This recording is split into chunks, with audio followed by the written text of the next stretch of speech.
Hello everyone. In last video we saw how the Perplexity tool works, what all the services it provides, and today I'm going to show a quick comparison between Perplexity tool and the ChatGPT. I'll do this comparison from the coding perspective, from the developer side, and will be searching some technical queries on these tools. So recently I was facing one issue and the problem was I want to access the user's email address by giving the user ID on Jenkins. Instead of using the Groovy script, I want to use the bash here. So the same thing I'll try here. I'll try to get the code from Perplexity or the ChatGPT tool.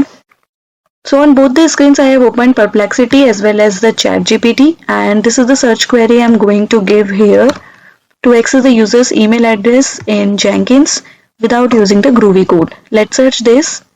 Okay, so it is suggesting some plugin, but I do not want to use any plugin. Let's see any ChatGPT response.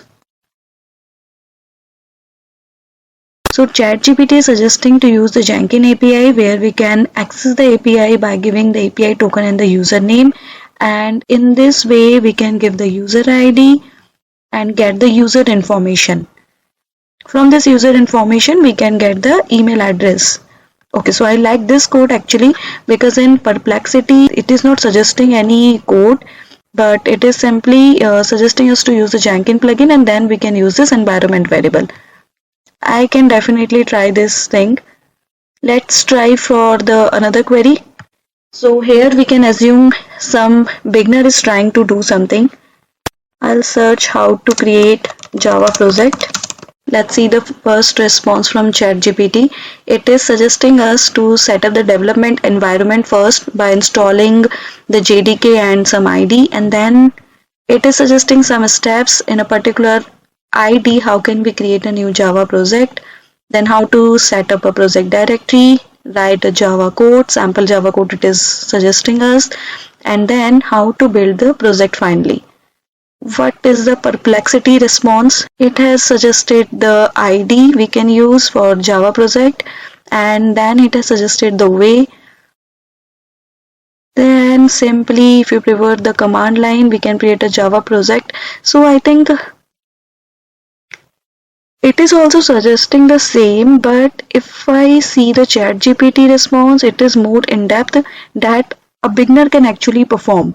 Here, from this response, beginner will get confused and he will not be getting an idea what is the next step. However, ChatGPT is suggesting the step-by-step procedure to create a Java project. So again, I like this response. But in ChatGPT, we cannot get the images in the search results. However, Perplexity performs this. It provides the images as well.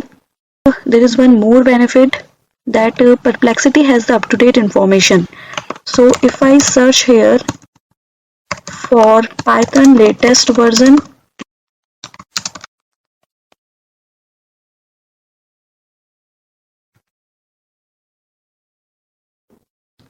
it is providing the latest information that the Python latest version is 3.12. However, if I search the same query in ChatGPT, then it is according to ChatGPT it's 3.10 because ChatGPT has been trained with the data set until January 22. So we cannot get the latest information on ChatGPT. So this is the difference between ChatGPT and Perplexity tool. I hope now you will be clear which tool you have to use in which area and for which purpose.